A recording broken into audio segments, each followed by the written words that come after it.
There you go. Look at that. Who's on Zoom? for you. Who's on Zoom? What do you mean?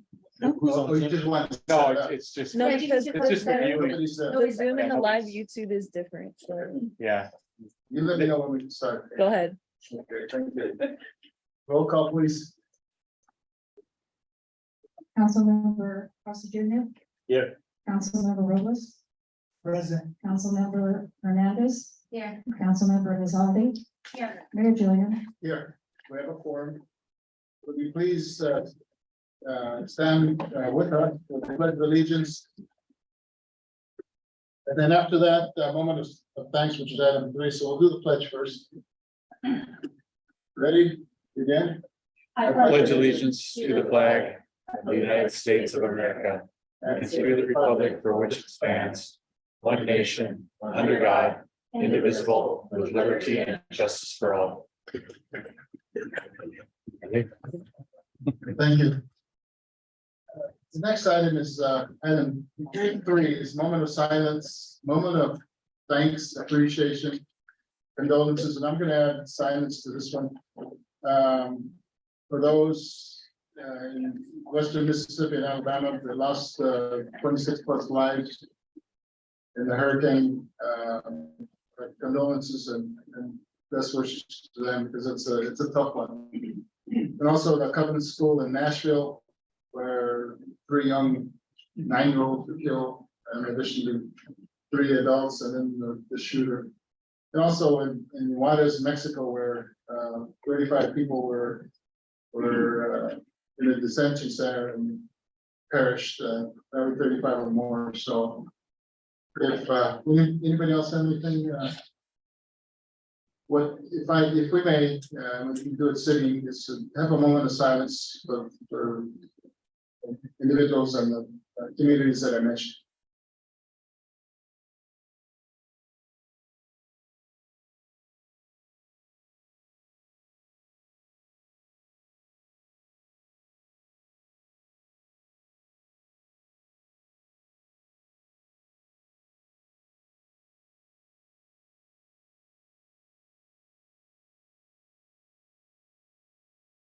Thank you. Item number 4 is agenda review. Is there any council person or staff member that wishes to change the order of business as noted? Sorry. All right. Are we good with the agenda, everybody? Next item, item 5 is community participation. If there are individuals that would like to speak, I'll have requested to speak on items that are not on the agenda. So we'll start off with Ms. Charlene Estrillo.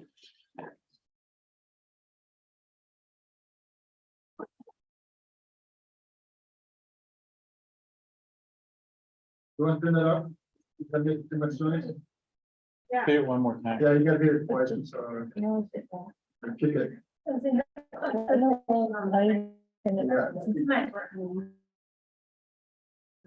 You might have just think back. Okay. Hi, Charlene.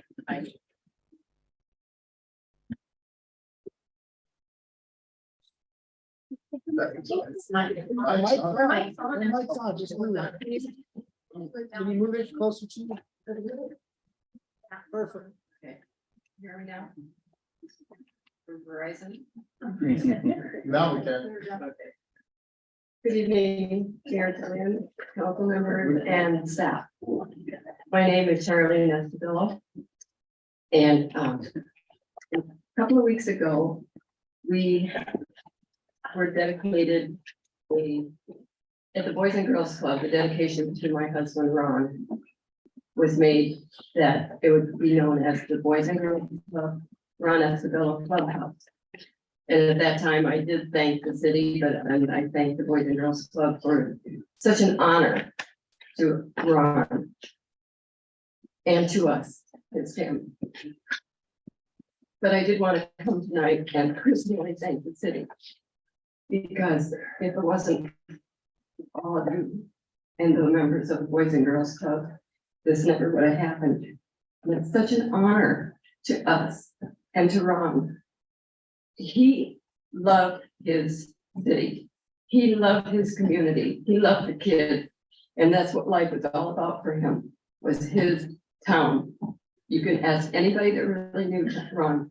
His town was his life. And I just feel so honored to have his name placed on the Boys and Girls Club for him, which I was told, should they ever build a new building, it will continue to be the Ron Estabello Clubhouse. So I just wanted to personally thank all of you for the participation that you gave and the help that you did to have that all happen. So thank you very much. Thank you, Shoni. You know, behind every good man is a better woman and family. And, you know, it was interesting that there was word that after he left us, that they wanted to name O'Connell Park after Ron. They wanted to name the auditorium after Ron. They wanted to name probably Guadalupe after Ron. And, you know, all of us here have been touched by what he has done and what you all have done in support of the kids of Guadalupe. And it'll, with that clubhouse being named after him, it really indicates his importance to the community of Guadalupe, and it always will be. So we appreciate you coming for us. It's hard. When we had his ceremony here in the auditorium, it was packed with people that wanted to say something and you know, give their condolences to you and to the family. It just speaks so high of him and you all. We appreciate you coming here and appreciate you for the time that he came back from where you all left, come back to make sure that Guadalupe and the youth prosper by his hand on everyone. So thank you, and family. Thank you.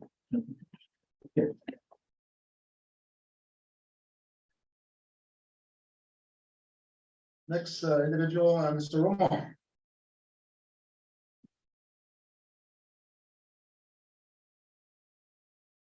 Mayor and council.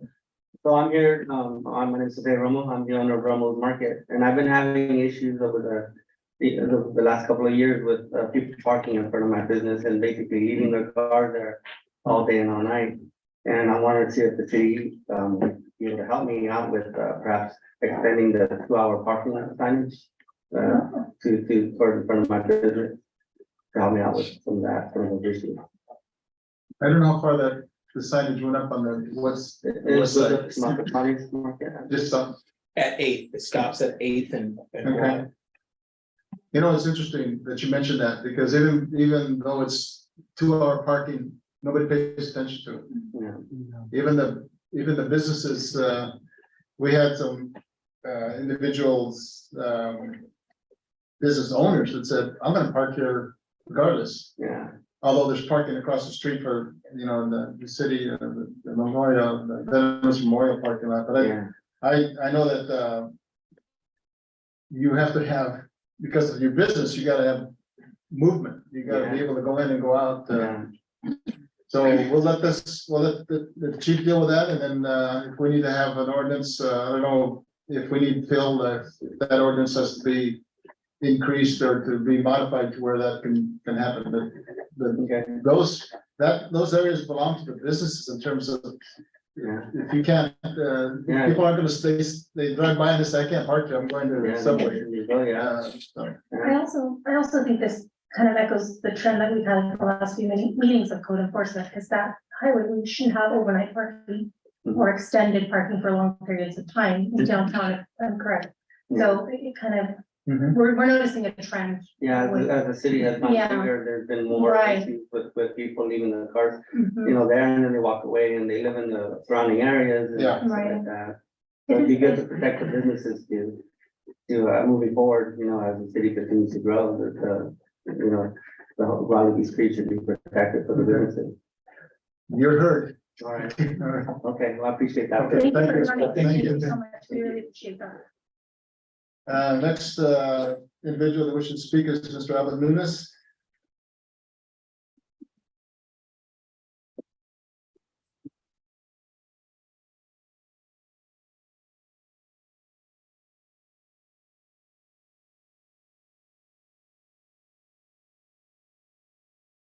Good evening, council, mayor, Julian. The Rancho de Guadalupe Historical Society just wanted to thank the city and the community for supporting our treasure sale last week. I don't have the figures on what it was, but I know that it was successful and we did better than we did the year before, and we'll continue to grow on that. The second thing is I wanted to thank the city for working with me, and Hannah and Myra were wonderful in letting us put the display in the main display case. We've gotten a lot of great feedback that encourages me for May for Asian American Pacific Islander Month, and for September for National Hispanic Heritage Month, and then Filipino Heritage in October. So we'll be doing that. And so thank you for the support there for doing that. And the last thing is to thank Mayor Julian for your wonderful, generous donation of your wood work, so that to support the sale, and we can auction them off. I wish I had the figures, but it was successful, and we really appreciate it. Your support, whether you're leading the city against a national disaster or passing out food bags, distributing food bags on Thursday, is a testament to your leadership, and you have our back, and that's always nice to feel. So thank you so much. Thank you, and it's all about teamwork, so appreciate you doing what you did there at both for the Historical Society, Rancho Guadalupe, and then also what you're doing to that display case, because it's, for many years, it was void of what this community is about, so thank you for your words. Okay. Thank you. Thank you. All right, next item is the consent calendar. The following items are presented for city council approval without discussion as a single agenda item. Is there a council member that wishes to pull an item or further discussion?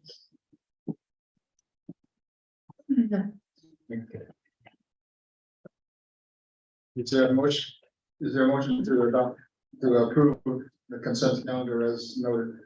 I'll motion to approve the consent calendar as noted. I'll second. I'm sorry, any discussion? No. All those in favor of the motion say aye. Aye. All ayes. Thank you. Better slow this down. We're gonna wait until you got a whole bunch of hours we gotta burn here.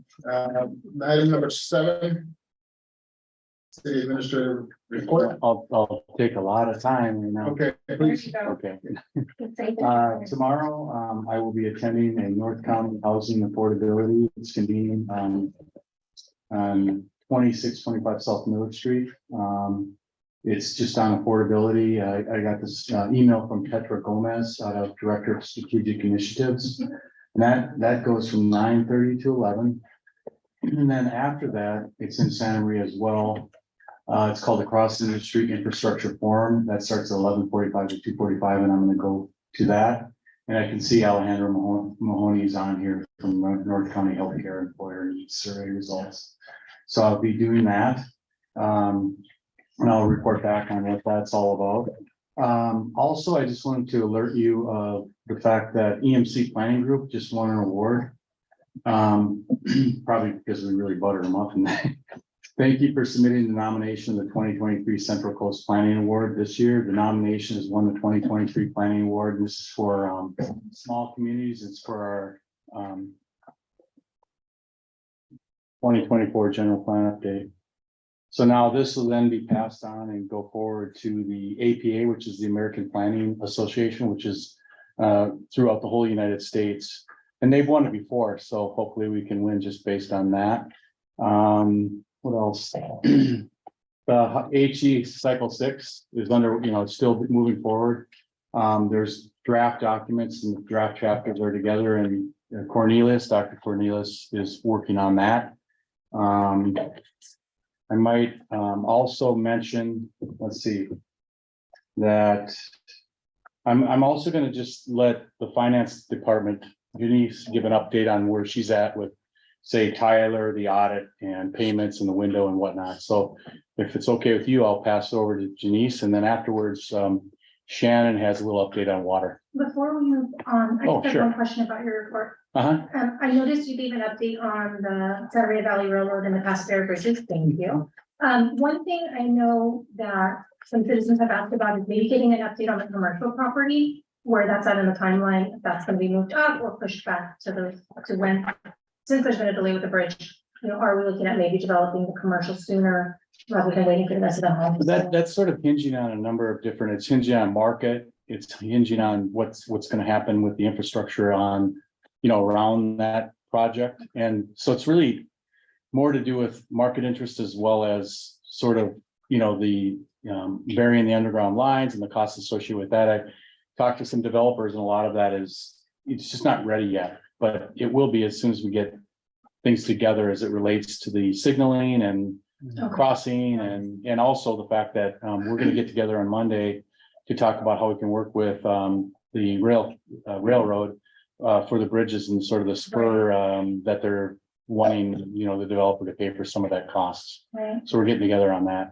on That's Monday. wonderful. Good. And then I just wanted to thank you for updating on our social media policy, because I know I brought that up at the last meeting, so it's nice to see that that's moving forward, and I appreciate that. Yes, I know the social media has been a positive thing in the community. They like being able to see the newsletter and just activities going on. It's a nice presence, and doing it responsibly, of course, is of the most important. So I appreciate that. yeah, credit to Hannah. I Yeah, mean, thanks, Hannah and Hannah. Phil have really been the ones working on it. So Hannah, and then she's coming forward with it, I think, yeah, April 11th. April 11th. So it'll be a draft for you to, you know, look at and have questions about and whatnot. So. Great, thank you. Before we turn it over to the staff, just to mention, regarding the commercial area, well, maybe 5, 8 years ago, the developer, there, DJ Farms asked PG&E to do a study on what it would take, and it cost them 10 grand just to do the study.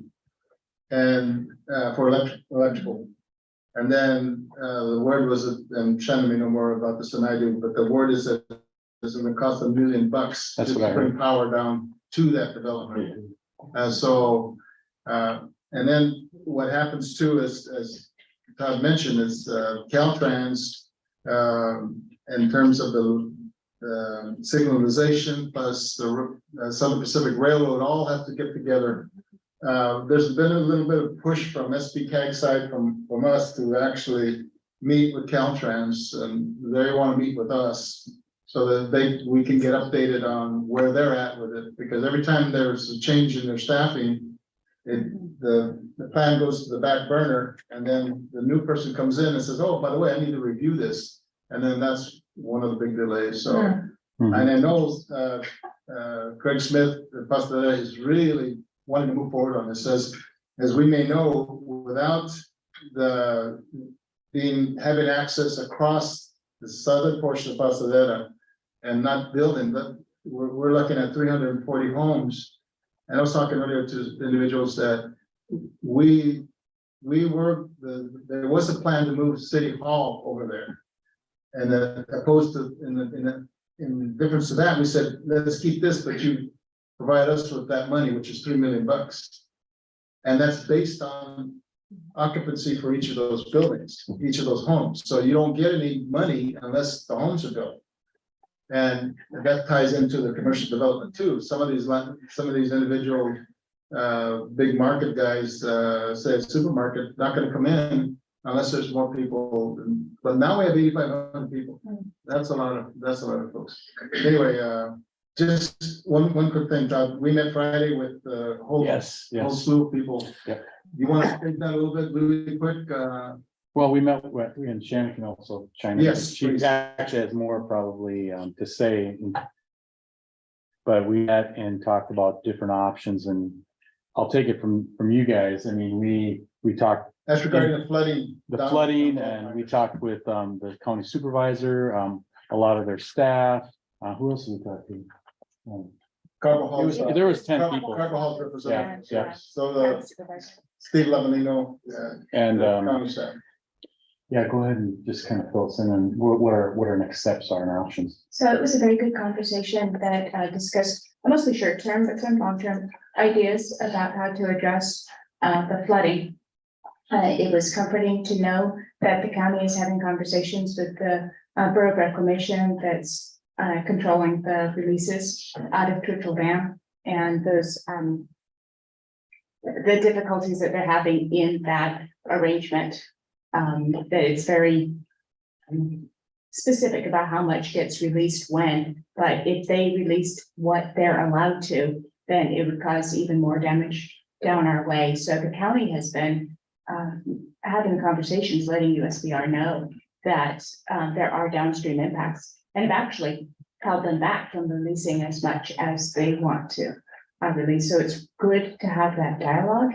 And it was good to have Carvajal's office represented to let us know what sort of opportunities are available for funding on the federal level in order to help us move forward with addressing some of these problems. Yeah, they actually handed out, the county handed out this, there's the Guadalupe report of flood, Guadalupe report on flood of 1922, December 2010. That's 12 years ago. And the same, if you look at these pictures, it's the same thing we have now. Same houses, same flooding issues. So now there's movement on that. So thank you for that update. And I might add that, actually, when we were at the, barbecue, Steve had approached me with staff they actually, which I credit to them, they approached us to set up the meeting, which was really nice on their part, I thought. If you want to blame anybody, there's a mayor back there, Mr. Alvarez, that has been instrumental in going back to Washington DC to try to push for money to get that levy extended. So, okay, that's. Yeah, so I'll just pass it on to Janice and she can give an update on payments, utility payments, the windows, Tyler audit and everything. Yeah, so the payment window, on 4/3, we're asking to have it open till 2 p.m., not till 4 yet. We still have our training, our person who's there until 2. We're still in the middle of implementation. We're so close to being done. But that at least gives somebody at the phones and at the window at the same time, versus having just one person being able to either answer one or the other. And then it gets, one doesn't get the attention that it needs. So to 2 p.m. and then how that's going to be corresponded to the customers is in the bottom of their billing. We'll update the notices that are on the door and the windows, and they'll update the phone message system when they call. That'll be there. And then just where we're at with Tyler, like I said, we're really close. I'm almost done with the GL portion of it, implementing just the accounts, but until I get that done, payroll and AP aren't able to get in. So it's already pushing us back probably a week or two. So we might be in April, like the first or second week of April before we're really going live. And then with audit, we have our final draft is supposed to be on Friday. So we've already gotten a draft so far, but there's a couple of things that are still outstanding. We'll finish it up on Friday. We'll have the audit report and I'll present it on April 11th. Yeah. It'll be on the April 11th agenda. And along the, I'm sure Bob would attest that there was a lot of work and the timing of all this was real difficult when Lorena leaving, her coming in with all these different things going on. And my understanding you're YIP-YIP-YA or whatever for the state controller documents. Yeah, which so took- they're finally done. The last state biggest controller. one was submitted on Monday, so completely done for this year. Their financial transaction reports that go to the county. I did talk to the county auditor at a lunch that we had on Thursday with the finance directors, just to letting him know of the timing of how all of this, the deadlines being past the date. So he just stated that I'll appeal any fees if we get any. But yeah, it's all done. And just that one more thing, as far as the 23-24 budget, we're already thinking about sort of the papers that we sent to department heads for the blanks and sort of looking at that budget coming for the fiscal year 23-24, which starts July 1 of 2023. Well, thanks for the report. I think you came in the middle of a lot happening, so thanks for putting a handle on it, especially when it comes to people calling us, why is this office closed? How come they, so thank staff for moving on that, so. Any questions? I do have a question for, I guess for the Pioneer Street, if there's any update on that, I know that the school had to move the school bus stop route, and they're waiting on that pavement road. Yes, I need 6 working days with no rain. And every week there's a new storm. And there's another storm set for next week, and Dave Hupkey says there's another storm the week after that. So, but I'd be happy to talk with whomever, to discuss what the options are until we can get that done. But, yeah, we don't see that happening until well into April. I know with the school children are doing this too, because we're having like, we move, I think, 2 streets over. And so it'd be nice for the kids to go back to their normal schedule until, And who is it that I need to speak with? I am not sure. At the school district, they just changed the bus count, the bus route. Okay. You need to talk to the superintendent. Thank you. You good? One more thing, and Shannon again, and just to touch base on the water supply and kind of where we're at with that, Shannon. Certainly, I could speak for hours on water, but I'll try to hold it to 100 words or less. It has been an interesting year. So the city has 2 water supplies. One is our local groundwater and the other is purchased state water. And for about the last 3 years, we have been delivering primarily groundwater because we've had such limited availability of state water.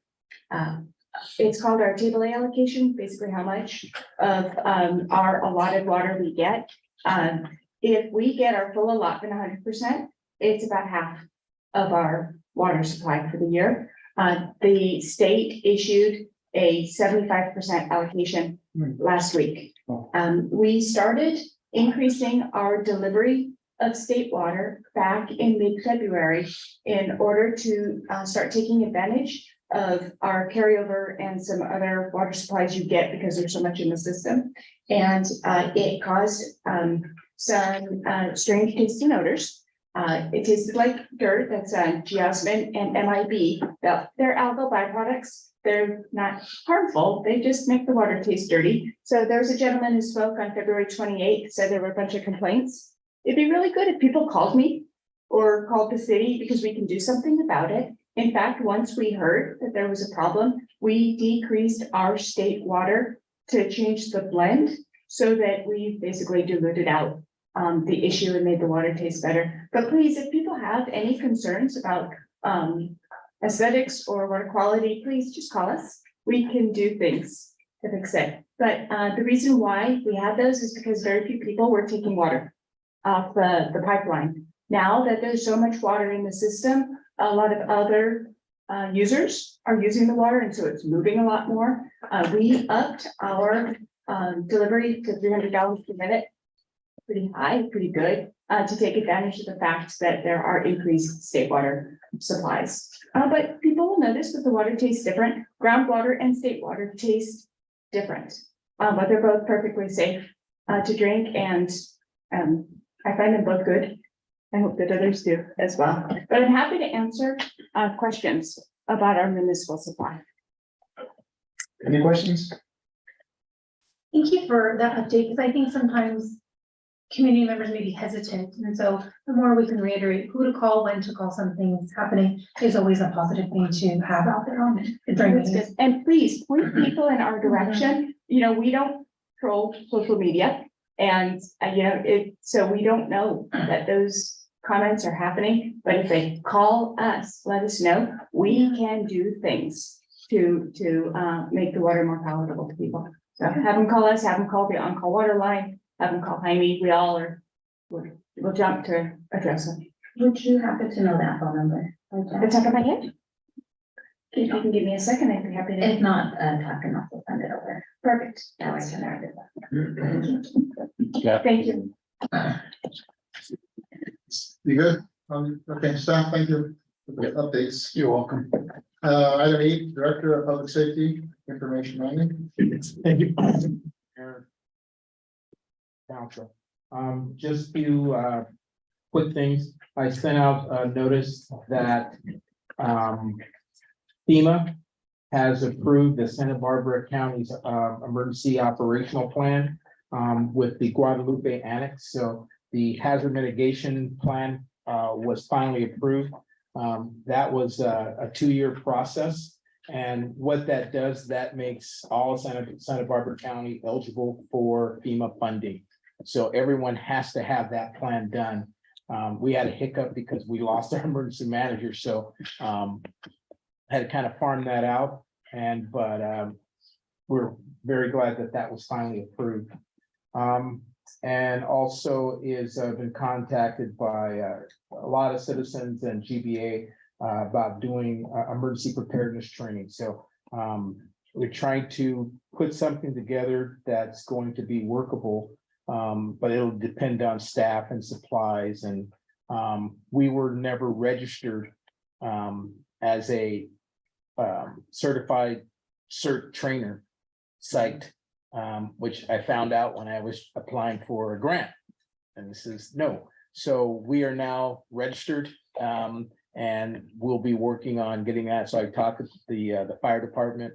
We have one trainer, and so we're going to try to get other people that'll be trainers so that we could push our CERT program out. Can you explain, sir? CERT, it's a community emergency response team. Bottom line, it's getting our community members trained in emergency preparedness, how to survive as far as earthquakes, flooding, everything else, put supplies together. So that they're not helpless. We'll be a lot more prepared, not only just the city, but our citizens to be able to respond to that. And I was lucky enough, I forgot the lady's name. She contacted us, and so did Garrett about being Grace. And we have a meeting this Thursday. We're putting together an auxiliary program. And this is part of the after action report. We did everything great. The part that we lacked, and we're being very straightforward, was our volunteers. And I thank you and everybody else. If we didn't have that component, we're still working with that one aspect. And that was the part is we were here by ourselves as far as a city from the entire county, and we had to rely on our own citizens. And everyone stepped up. We were lucky enough, people just came and they start giving, and now we have all those names. So now we're trying to put something together so that worst case scenario, we have people we know how to contact to get things done. People work together. So we're putting that plan together, and that's part of the after action plan. And with Grace and Garrett coming together, like I said, we're going to meet this Thursday. We're putting together a group that will be able to marshal those resources for future type of events and be able to provide training also. So it's going to be centered on our citizens having that training and be able to call on those resources that we did this time and have it a more functional type of way. And again, I appreciate your leadership on that. You and the missus were there 24/7 and built a structure that we did not have.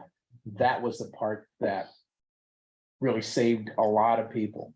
And if some of those people were here and got to see what happened, we looked after our people from the start to the finish. And that was very well received. And the thing about it, Santa Barbara County Emergency Operations Center, we had a meeting down there, over 100-something people, and we got a lot of accolades. It's first from this little small town. They were going like, we want to use that model. And it was it wasn't embarrassing, but to sit there and go, in my mind, we really don't have a model. People just came, but we're trying to build a model now so that we'll be prepared. So that's it on as far as public safety, and that's my report. By the way, Grace is Red Cross trained RN. And she lives in Pasadena. I can't pronounce her last I name. can't either. It starts with a B. Yeah. And she was the one that's connected to the Presbyterian Church in Pomo, who were basically the first to basically say, what do you need? And there's a list that, it wasn't just my wife and myself, but there's a whole list of individuals that, and you'll see that, and one was passed out, but there had to be 50 individuals and programs that help with that. So, thank you for any questions of the chief. All right. Thank you. Chief. Item number 9, regular business budgetary appropriation to fund the emergency preparedness coordinator position. And I know chief set that up like a golf tee. He's good at that. Thank You're you. on, sir. Thank you, Mr. Mayor and Council. This does kind of fall in line. What we're looking for is a recommendation, City Council adopt resolution 2023 appropriating funding to the police budgets for the emergency preparedness coordinator position, subject to a successful promotional recruitment process. Thank you, Phil, for all the work on this. And let me just make this, instead of reading through this whole thing, Please. we're looking for funding for us to be able to do an internal promotional process. We tried external, we had candidates and eventually they all dropped off. And then we had this situation to where we were scrambling. We used one of our city employees who worked within the police department, and we just redirected him to kind of do these duties. He was one of our candidates, but we did not interview him at the time. So we're looking for council to approve funding, and it shows in the fiscal response to this. If this candidate is successful, but we want to make sure we open up to all city employees, that the money the budgeting money we're asked for would be $5,000 if that person is successful. If not, then we'd have to come back and look at other options. Did I do that correctly? More or less, yeah. Thank you. You want to add? No, just ready. That's it.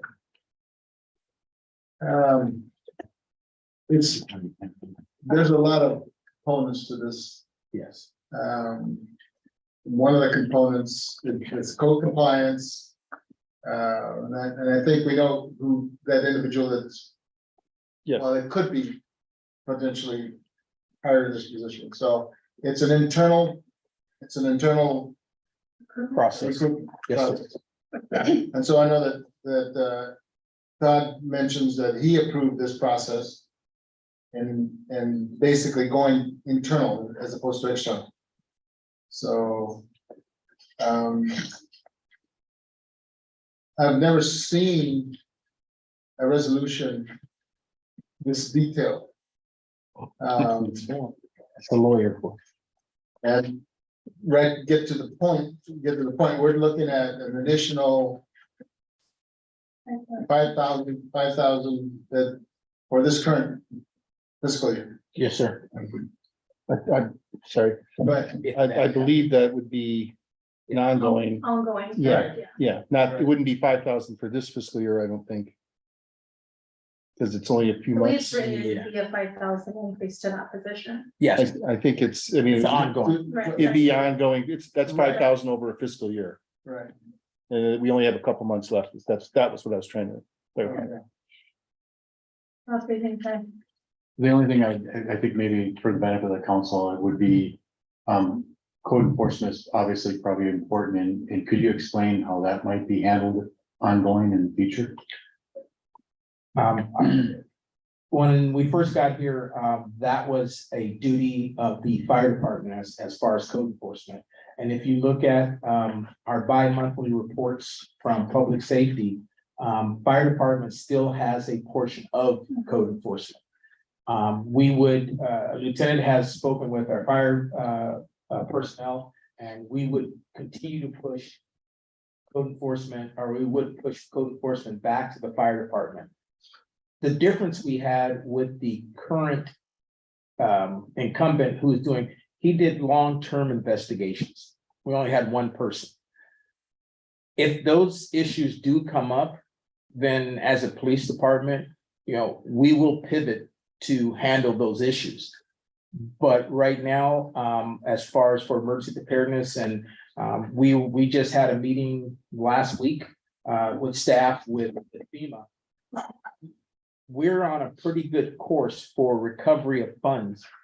The part that we're working at, and I appreciate Shannon because she speaks a whole different language, is through mitigation to protect infrastructure and be able to get funding to protect infrastructure from future funding aspects. So we're working really on three fronts, is to recover the funds we've had. And Hannah brought in funds and or brought in issues and so did Shannon. Then mitigation to build infrastructure to protect that. And then I guess the meeting you had with the county supervisors to look for more long-term to deal with the actual flooding. So that person right now has been our really go-between with FEMA, so that we could process the paper. And if anyone's ever worked with FEMA in the state, it is all process and paperwork, and you need to stay on top of it. And now we're finding the state is being more stringent in what they're doing. So we don't have any other personnel to really kind of handle this. And I forgot what your dollar figure was, but on some of your mitigation type things and recovery, if you don't mind. Maybe you do. I wish I had those numbers off the top of my head.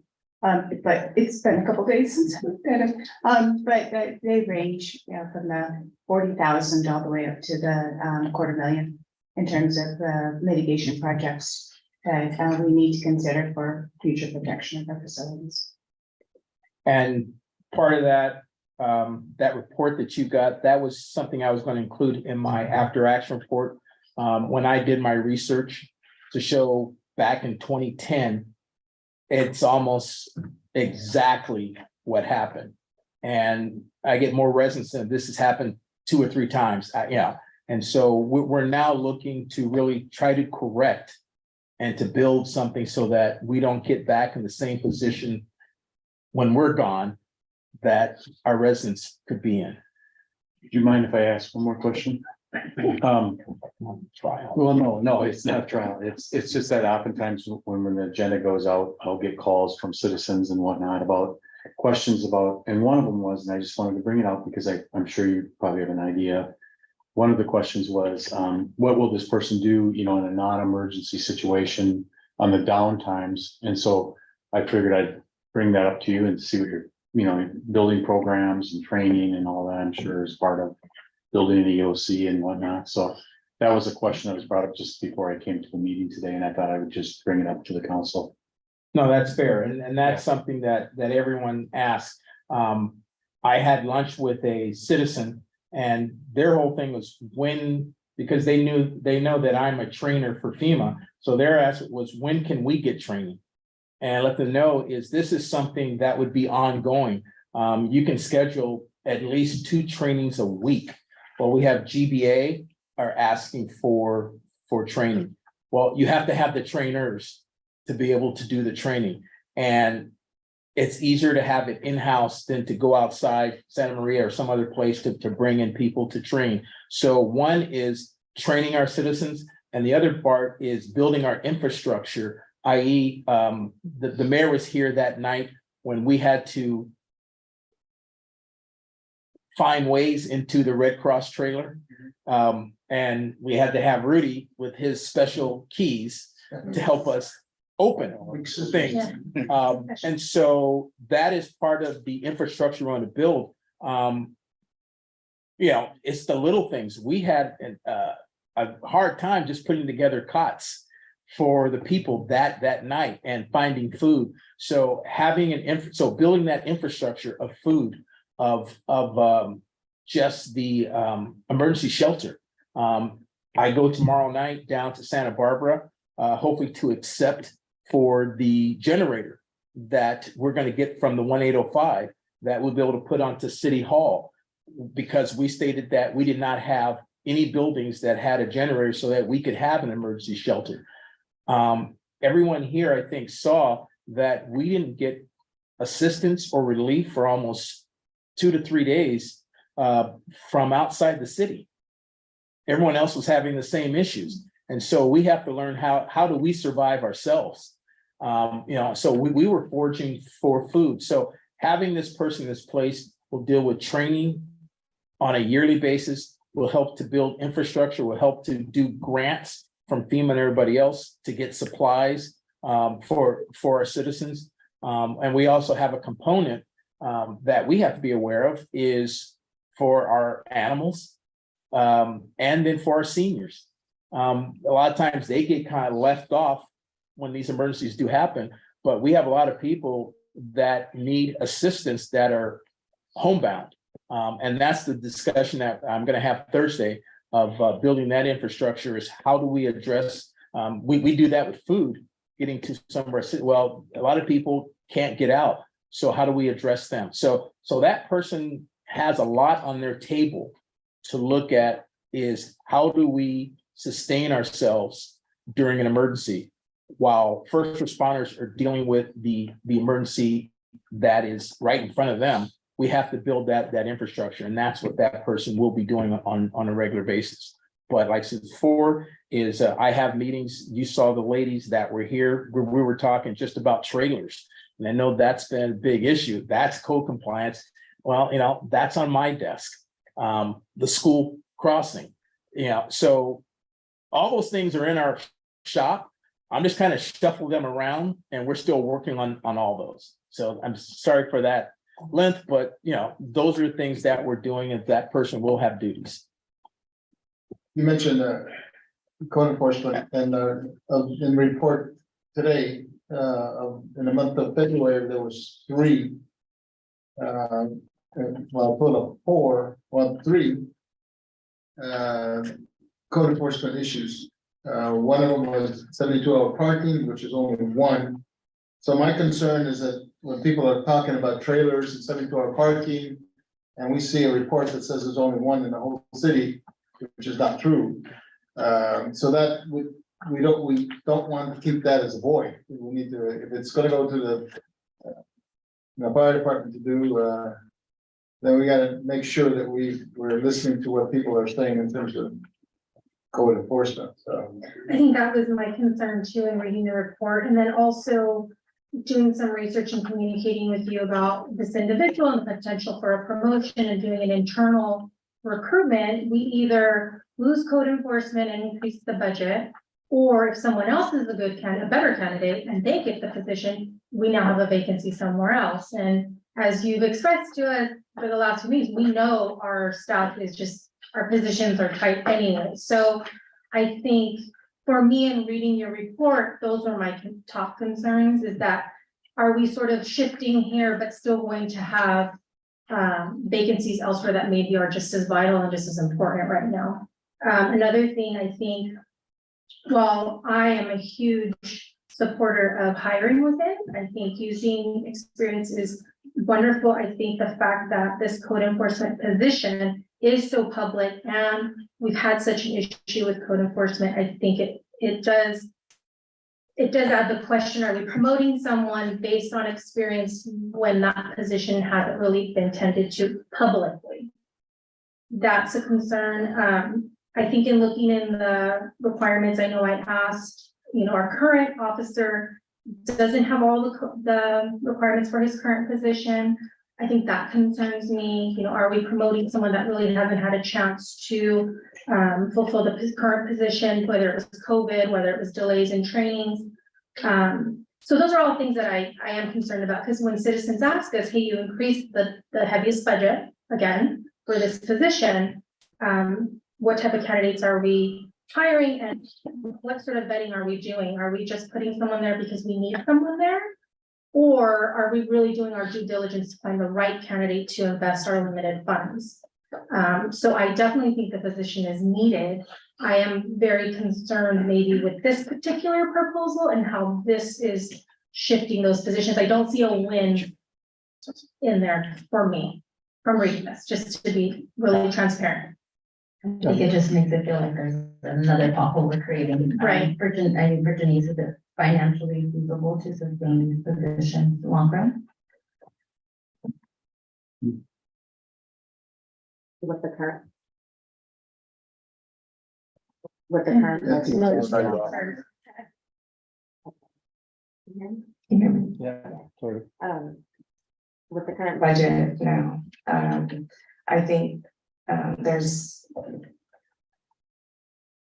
It's already constrained, as you guys know. I don't actually have figures to say that going forward, will this cause an issue? I don't know. That would be based on what our revenues look like coming in. Right now, during the mid-year review, there wasn't, enough. And maybe I'm speaking of, because I don't have my paper in front of me. So maybe I can come back with the correct answer. As far as I know, I don't think that it's feasible for this year to do it, but something that we can look forward to in the next budget, is something that we can at least consider. Mr. Mayor, could I make a Please. comment? This is not a strong staff recommendation because it's obviously a complicated and one that hence the detail in the resolution. But you'll recall that the meeting before the chief brought a proposal to hire 2 officers, an emergency preparedness coordinator, and another position maybe, and keep the code enforcement position. And obviously the council said, well, there's not budget for it, so we're not going to do it. And we fully respect that, but I believe there was some direction, some indication that at least try to do something along these lines, especially with respect to the emergency coordinator position. So this was a proposal that basically provided the council a way to fund that need if that is a high priority. And as stated in the staff report, code enforcement remains a high priority, and at least there will still be some ability to continue doing code enforcement if the internal candidate, who's the code enforcement officer, was successful. Of course, we have to prepare for the possibility that there's another internal candidate, but I'm not sure there would be, in all honesty. I just don't know, but the council could certainly authorize an open recruitment, in which case the internal candidate could comply. The internal candidate could also apply and maybe be successful. But if not, and if there was somebody from the outside, and then there would have to be funding, or we'd have to lay someone off. And that wasn't something that staff really wanted to recommend. So that wasn't really an option that was pushed. But that was something that is option you could do. It's just that we can't do both, not this year, and not ongoing, at least not so far as we know. So that's why this is a difficult and problematic proposal. But I wanted to explain it's like the best we could do given the constraints. And maybe that is the answer right now, is if this is the best that we can do right now, given this constraint, maybe this is something we need to think about waiting for the next budget, being that we're already so far into this fiscal year. And we're going to be prepping the budget for next year. It's just something to think about. I think that, looking at the budget, thanks Denise for basically standing on the stool and saying, this is where we're at. We projected $100,000 for the cannabis that we didn't get, which impacts the budget. So that's one statement. The other statement is in terms of training the trainer, what can this individual step in and do the training right away? Because one of the things, Sunray has a disaster preparedness coordinator. It's part-time, I think it is. Contract, I think. Yeah, it's a contract. And most of what that person does is trains the community. Do we project that this, whoever that individual may be coming up internally, because it's internal right now, is that person able to do that? Based on training? Yes. The person, whoever would be in that position, would be trained and would pass that training on. So I think, was that your question? Yeah, if we move forward with this internal process, is that individual able to step into that role? Yes, because I'm gonna guide them. Mhm. I'm doing that now. In between everything else is training that person. So they've already been to some of the schools that have been open. They're doing some training, and plus two, we've been in contact. You met some of the people from the Santa Barbara Office of Emergency Services that came up. They're willing to help. They've been working with him through this whole process since January. So he's built those relationships to help him to further his knowledge and education in emergency preparedness. So we have 3 months remaining in this budget year. April and June. We've heard from our finance that it's touchy in terms of where we are with that, so I don't want to get in a position where we're saying, well, we shouldn't have done it, should have waited till the numbers come in. I also don't want to rush a candidate that's only been doing this work recently. And I have a concern about that not being, because this position and its description and what we have listed as the title for this position, it's not just training community members. There are other things that this person is responsible for in terms of maintaining records, in terms of the training, making sure they're up to date, having these meetings.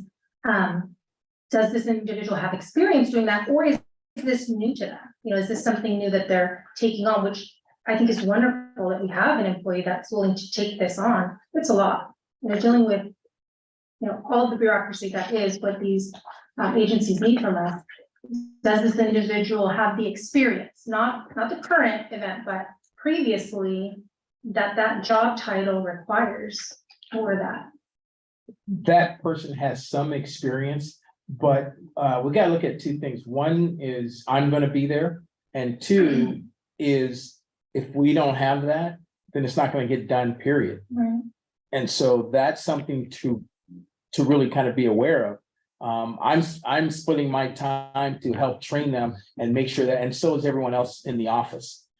We have a records clerk. So, you know, so there's a lot of internal training assistance. You know, this is being handed off by a lot of other people that are helping to bring this along, because this has to be done. If we don't have somebody there, then that ball stops. Right, I understand that. I think, go ahead. I think as the code compliance officer, all of this task would fall on the fire department, like administrate and coordinate day-to-day operations for code compliance. Is that what we're looking at in the long run? All of this fall on the fire department? That's what they were doing before I got here. And so this is nothing new to them. And then two, when we brought this person over, they're still doing day-to-day code compliance.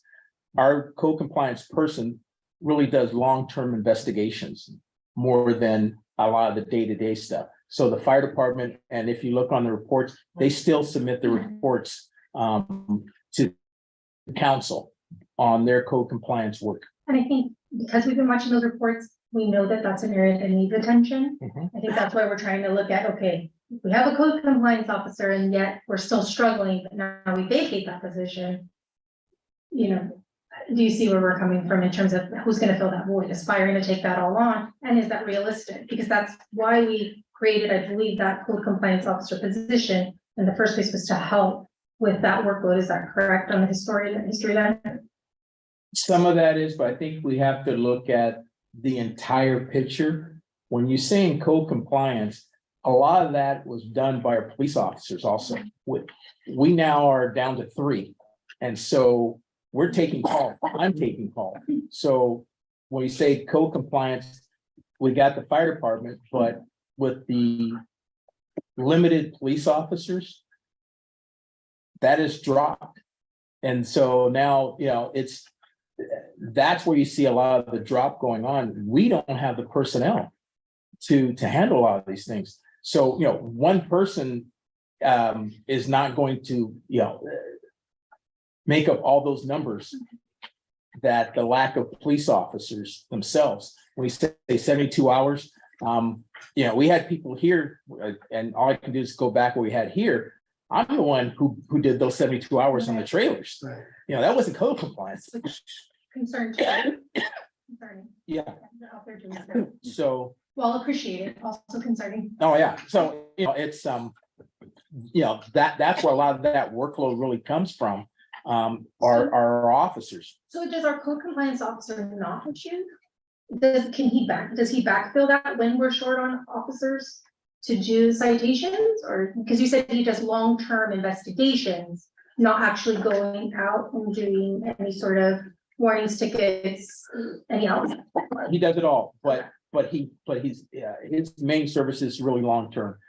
For me, like I said, I can go by, I can see a trailer 72, but I got something else to do. I still got radio calls, I got paperwork where he can now focus on it, right, okay. because that's a 3-day, Oh, so he can go back after those 3 days, or I'm on to something else, and I'm not gonna go back 3 days later to see if that trailer has been moved. yeah. So that's where that really comes into, so we don't lose track of what that enforcement is. Yeah, and I think when we see the numbers so low, it's concerning. What about making them, since you have to do all the training with this individual, making them a trainee emergency preparedness person? Bill? Everyone's a trainee. Well, I mean, if you're suggesting a lesser position, we don't have a classification for that. If that's what you're suggesting. I'm just saying, because if this individual still has to be trained and go to the training, you're gonna pay him Journey level salary. a fee of an increase for a promotion, but you're still having to train that individual when we should then, if that's the case, then we should look at doing a trainee job title or something instead of doing that, since he keeps having to do We can it. certainly look at that. Well, I mean, you look at, we have a police officer, they're all start off as trainees, but they're a police officer, so they're gonna be trained. And if we brought somebody in, they're still gonna have to be trained.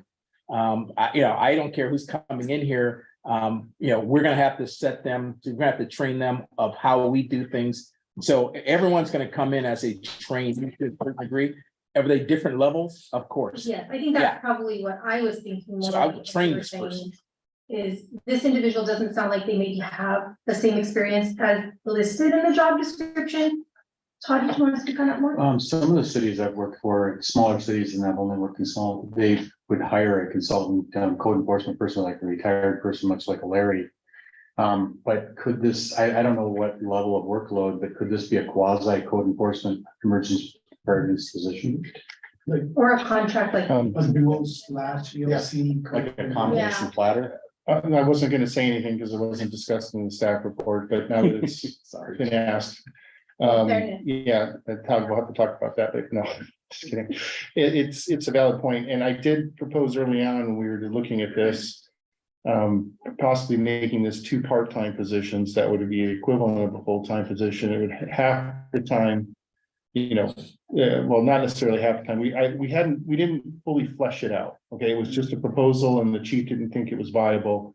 He preferred this approach. I hope that's fair to say. But it is a possibility that we could create a new position that's essentially half-time code enforcement, half-time emergency preparedness coordinator.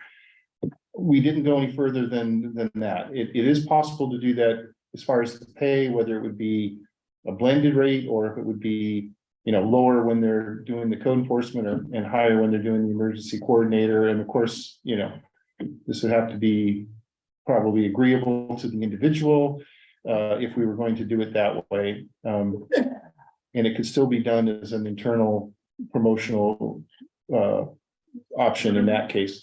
So that is another option we could explore, but we didn't. So if you would like us to do more work on that, we could come back to you with some numbers and a proposal, but I would think that you keep the same rate just because these doing the same complexity of the one half of the job, so I'm guessing you could keep the same rate. The same as what? The same as a projected Oh, increase? Well, as the The same as emergency now. preparedness as it stands right now, if a blended, like both doing both, still gonna be doing the same job as a emergency preparedness, but it's just, they're just, splitting it up, but I would think you could keep the same rate. That's just my guess. It definitely seems like there's more options to There's a lot explore, going on especially there. fiscally, maybe researching that more and getting back. I think what Councilmember Costa mentioned in terms of trainee position, when an officer comes in, they have post training. They're ready to rock and roll. They have the training to where this position is gonna ramp up. We know who we're talking about. This individual is important to the city of Guadalupe. And I'm sorry, sir, finish. He's done well with what we did when the disaster and being able to speak Spanish and connect with the people, being there in the front line. You're not gonna find anybody more able to fit that position. It's just a training component. And if I could speak on that, our last emergency preparedness person, I had trained him for 5 years prior, and I taught at the Emergency Preparedness Academy back in Maryland, and I sent him there. Only a few people have gone there. So when we talk about like academy training, if you look at all the emergency preparedness that's at least here in the county, everyone is on the job training. So, so no one's really gone to an academy like we have police or fire academy. They're all civilians, all on the job training.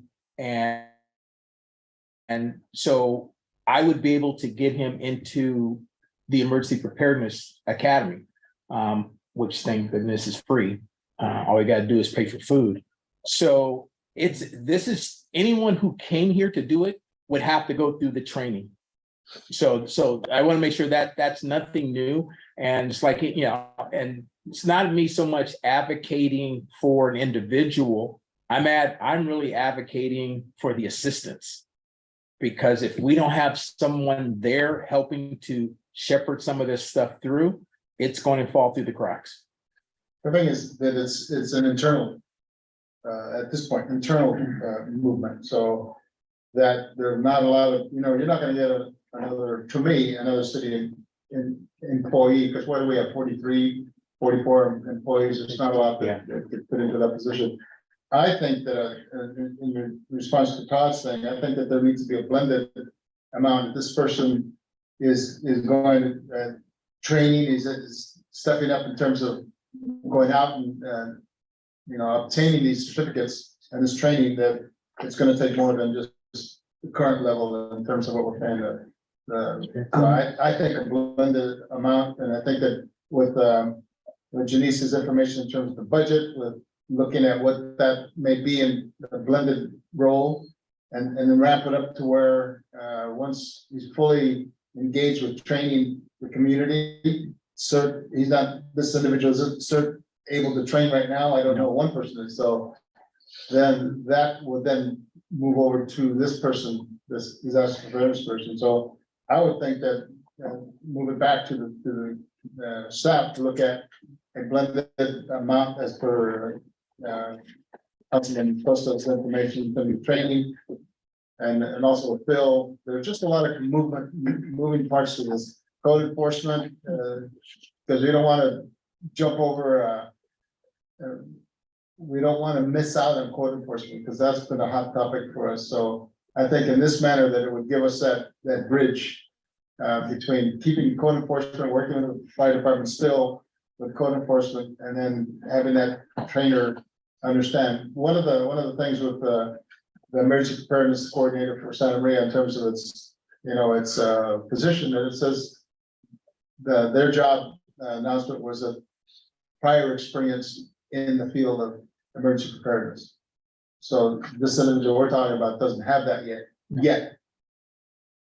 In due time, I think if we blend this, looking at the next fiscal year, how that may come about in terms of the pay and then the training side of things. So I have a quick question. Chief Cash, on the academy, do you know a time frame on lengthwise as far as getting the certification there, the one that you were mentioned? When the academy would occur, or Yeah. how long does it take the academy to go? Yes, absolutely. The academy is 2 weeks, 2 week. it's 2 week session. And it's not gonna be until the latter part of this year. There are some issues because of the weather Okay. right now. I mean, in a perfect world, they like blended at EOC / code compliance, I mean. To work up into, but it's tough to, the budget's not there either, so. And I want to make sure that I'm fair to the person who is there now. Right. That person is doing it without any additional compensation. And only because I'm trying to train that person and that person understands that. But eventually then I have to make that person go back to their job. This is that you're not going to be compensated. So you're no longer doing this Right. work. You need to go back to your regular duties. So I'm fair to that employee. How about if you answer this as a projection, like, work week or a 2 work week period, would you have a guesstimate what time frame would be a percentage to consider EOC and maybe a percentage towards code compliance in a week's work or a couple weeks' work? Like say percentage strictly code compliance, right? Because he is getting paid, correct? He is on the clock when he's getting his training. Yes. Okay. Yeah. Okay. So just to be clear, this is a civilian position, correct? Correct. Correct. So my concern is when we're doing hiring practices, this individual hasn't been able to finish their completion of certificates for their current position. Not for any fault on any side, but I'd asked for certifications, they're not there yet, that That's not a requirement for the position. it's in the, I believe the PC 832 is 832. required. yes. That one is required, but the other two were encouraged, I believe. Is that, yeah. Well, Can we review that again? because I specifically put the Santa Maria code Right, enforcement officer position. And the only thing that's really is having that's required as far as a code for the state of California. right, but I'm working Is- off of our job description and recruitment, we. We regularly asked have. a whole lot more that really wasn't really Right. required. But we put that as a requirement. So when we're doing our personnel hiring, we need to abide by those recruitments and we can't decide later on, oh, we're gonna omit those. We don't think those are necessary now after. Sure. We've already hired that person under those expectations. So then we're going to go do another recruitment internally. This individual is now going to be potentially hired and have additional requirements that they will need to obtain within a certain amount of time. Where that's a lot to ask of somebody to take on, to complete what they've already started and do it well, and then ask them to take on another, almost a full-time job to do additional recruitment, send them to training. So that's an immense workload for someone. And I'm just wondering, is that a realistic expectation for an individual who hasn't been able to, again, no fault, I'm not saying that, obtain those initial certifications, and to my understanding, will not be able to obtain those in the near future for the 832 at Hancock because of backlog? They will be able to attain those. In the near I spoke, future. well, it depends on what near future is. Well, they got hired in 2021, so we're in 2023. So that's why I just want to make sure when we're doing personnel, especially for non-sworn officers, for civilian positions, that we have good hiring practices in place so that on paper we can say, yes, this individual met these, and within the 1 year, they obtained these. And so we are no bias, there's no sort of, we let this person in because they've been a long time employee and we get caught in poor hiring practices. So No. again, that, I just want to be really transparent when we're talking about maybe blending a position or we're talking about doing other things, that we're really mindful of that because this is all public and that is going to come under the microscope. Definitely, no, and I want to make sure that we have it on the table. A lot was pushed back because of COVID. Right. And so a lot of people could not get those certifications, trainings, or anything. And so now with at least Hancock and a few others, it is priority, who gets the priority for the limited classes and trainers right now. And I put that in my report is for the 832, police and security are in the forefront right now. A code compliance officer kind of thing, you know, I've talked with the academy people, they're trying to help me to find a slot for them, but I'm on a waiting list just Right. like everyone else. Right. So can those be completed? Yes. I mean, we're now on a trajectory that we can really start planning. And you saw where module 3 Mhm. of 1 of 3 has already been scheduled, but that's not until June, Right, because that's out of county. Right. So we've been planning, preparing, and we have the same issue with our police officers because they have to do periodic training. They go to Fresno because they can't get some of the classes here. And some of those were pushed back, also because of COVID and, you know, because a lot of those were, so those are and backlogged. again, no So fault, it's- this is it's just the everybody. situation we're in, I just, again, want to be really mindful of that, Mhm. if we're gonna start It- promoting internally, that we're making sure that we're having all that written out and really explained clearly. It Okay. seems to me that this needs to go back to staff Mhm. to work out whatever. We've had 4 or 5 people that have talked about it from the staff side and several council members on our side and concern side. So I would recommend that it goes back to the staff, looking at the blended position, looking at some of the training requirements, looking at you know, the trainee, you know, efforts. But it's just too complex right now. To me, on the financial side. Do we need to vote on it, or how does that work? No. No? Recommendation? Just consensus of council, give direction by consensus, that's fine. So the consensus is to bring it back to the staff, look at the request, look at our concerns from the council side in terms of training, in terms of salary, in terms of blended position. And maybe we could have some numbers from Janice. Yeah, exactly. So, are we good? Are we good, council? Agreed. Okay, you got nods, 5 nods. All right. I appreciate the council discussion, also the staff responses, because it's very important that we basically call staff to let the community know that we're staying on top of it, so. All right. Future agenda items. One was already at it. Obviously, the social media policy should be on the 11th. It's on future agenda not scheduled. I would like to add something to the 25th, and that would be the code compliance appeal hearing concerning 866 Guadalupe Street. Okay. I don't want to. I would have to rush it to get it on the 11th. Sure. We already have a few things on that agenda, so we're timely by the 25th. Okay. Any agenda items, future agenda items from the council side? We have Social media time, was so- on mine, so Yeah. I'm happy to see it. Thank you so much. Before I forget, Todd, will you make copies of this, Todd? For all the council. Sure.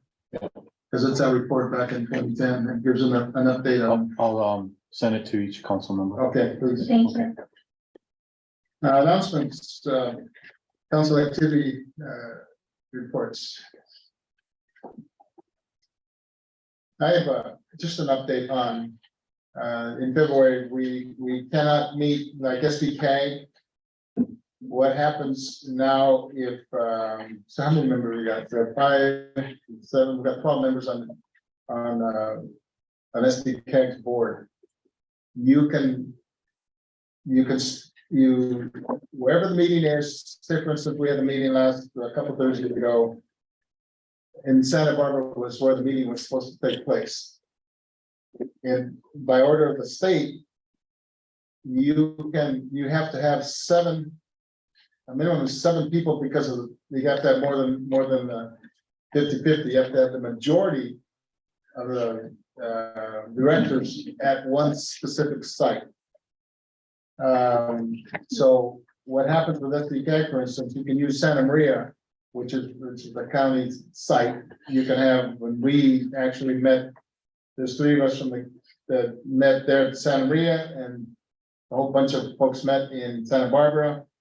And one person met in Monterey. So you still can Zoom if you give, like one time I was in Mesquite, they had to give the room number and the time and all that other stuff.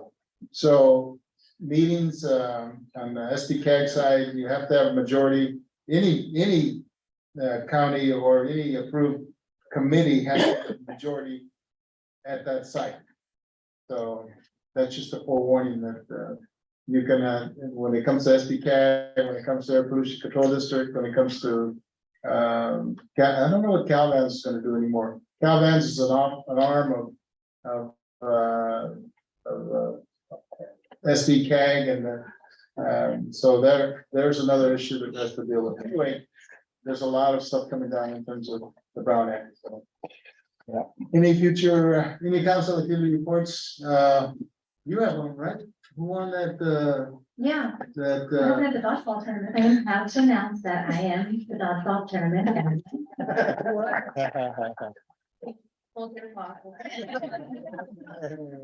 But Earth Day is in April. Oh, thank you, Hannah, for putting up that great dodgeball tournament. I think that the more that we can amplify the recreation, the more that I think can succeed. So it'd be great that if we can also continue pushing that.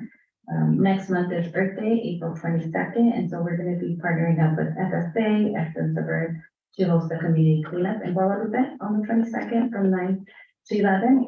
Also, I just wanted to say that Judy Baca received the National Medal of Arts from the president, and that's really exciting just because her art is right outside our council chambers, so that's exciting. Update on this. Sure, I have a couple of things. I believe the Boys and Girls Club are having their teen night this Thursday. And I think they're offering free memberships to the first 25. So anybody that wants to get in with the Boys and Girls Club can, I think you have to be 13 to 18, so it's a teen night. Last Sunday, we held at the Guadalupe Cultural Center our bonsai class for bonsai enthusiasts. It's coming along. We started at 1 and we ended at 3. Anybody interested can either contact me, and it's every third Sunday of the month at the Guadalupe Cultural Arts Center in the parking lot. Wrestling's coming along. We're in our second week of practice, and we're preparing for a novice Paso Robles tournament on Saturday 8th, and we go into season. Looking forward to it. We've got approximately 23 kids. We've got about 6 or 7 girls out there wrestling, and yeah, it's fun. We have Megan's son Rob's out there, and he's learning quite a bit. So yeah, they're learning a lot about discipline and their body and exercise and nutrition. Absolutely. That's all I have. I was just gonna highlight Parks and Rec. I saw the April letter came out and is available online on the website and on Instagram, yes. And then softball is coming. I saw, very excited. Are you upping the amount of teams this year, or are we gonna go by need? Is there limits? Nope, there's no limit, whoever signs up. Yeah, that's such a wonderful event, so thank you, Hannah. A lot of pain in that event, a lot of pain. And just thank you to Gilbert, and then also the other adults that have really taken on wrestling. I feel like that is not just a sport, but a lot of positive interaction with adults for those youth, and wonderful skills happening there at Leroy Park. So thank you all for doing that for our youth. It's much appreciated. Gene, anything? No. On the flood victims, Maria and Family Service Center, the Middle House. Several weeks ago, there was, I think they received some money from, I don't know, the Son of a Foundation, but each of them received $1,500, but about a month ago.